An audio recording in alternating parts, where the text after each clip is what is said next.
Selamat datang di Ngobrol Pintar.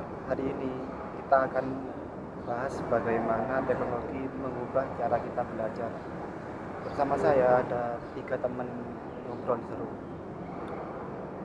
Oke, halo semua. Di sini aku Wimar sebagai co-host yang akan bantu Dava.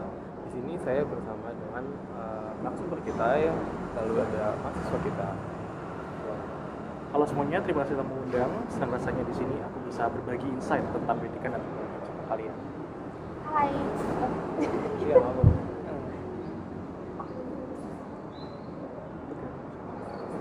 hai, aku Sabrina sebagai mahasiswa.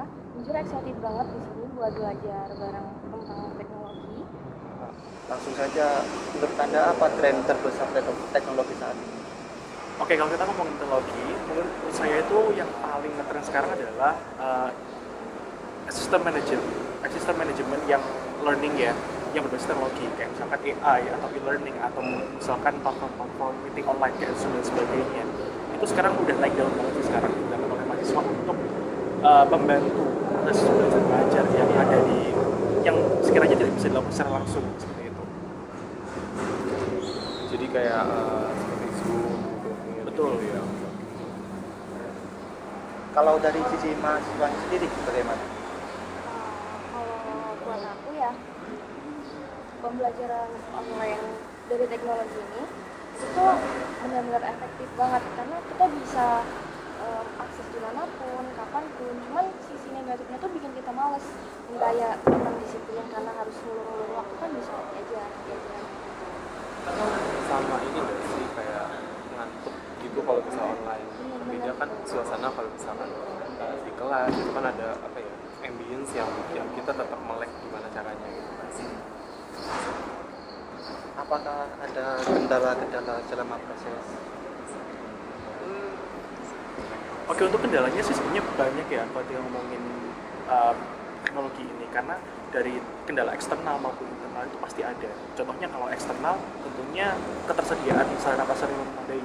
Kalau kita ngomong teknologi, nggak jauh-jauh dari internet dan juga listrik kan. Nah, kendalanya adalah ketika kita tidak bisa mendapatkan fasilitas itu. Baik ketika mungkin listrik mati atau misalkan akses internet yang terbatas gitu kan, itu akan sangat mengganggu pastinya.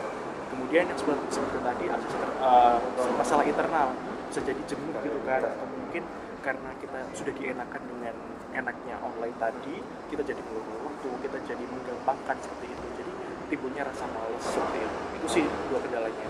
Oke. Kalau misalkan dari sisi mahasiswa dan tentunya gimana? Kalau dari aku mungkin kalau waktu kita buat jaga-jaga kalau misalnya listrik dari mati atau apa gitu ya, aku lebih suka bikin catatan sendiri. Jadi kita bisa belajar ulang, nggak bergantung sama teknologi itu tadi. Oke.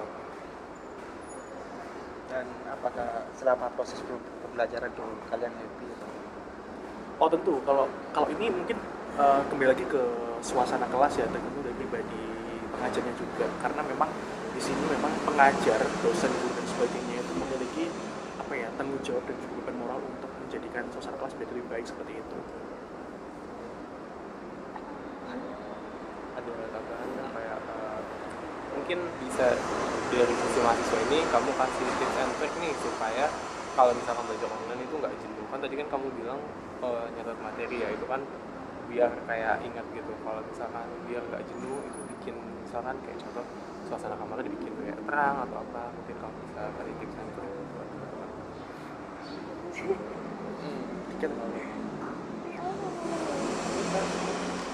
Gak ngerti. bisa berbagi sih kayak suasana kamar.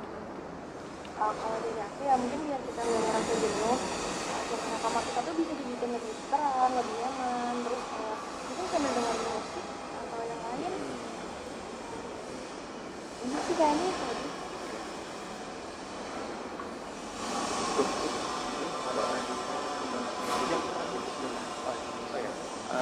Aku mau nanya nih kayak berarti kalau misalkan itu kayak teknologi ini tuh bisa menggantikan peran dosen atau guru kan online ya, jadi bisa juga sih.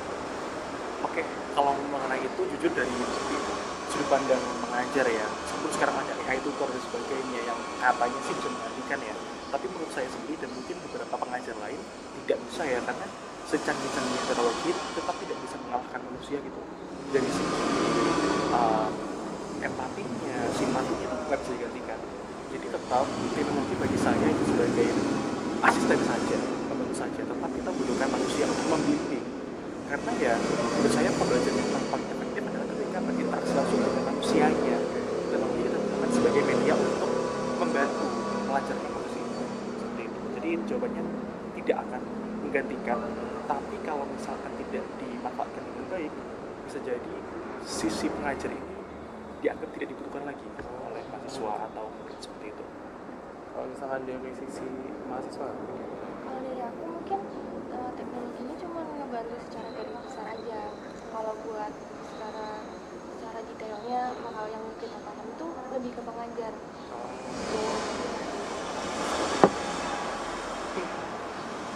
Menurut Anda apakah cara tradisional lebih baik daripada modern?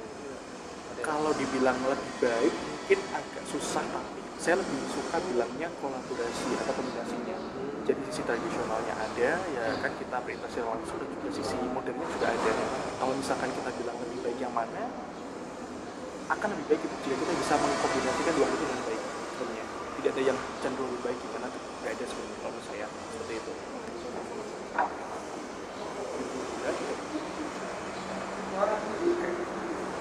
oke, jadi mungkin itu saja dari podcast kita hari ini. Kurang lebihnya mohon maaf. Terima kasih ya atas kehadirannya di sini. Terima kasih kembali. Wassalamualaikum warahmatullahi wabarakatuh.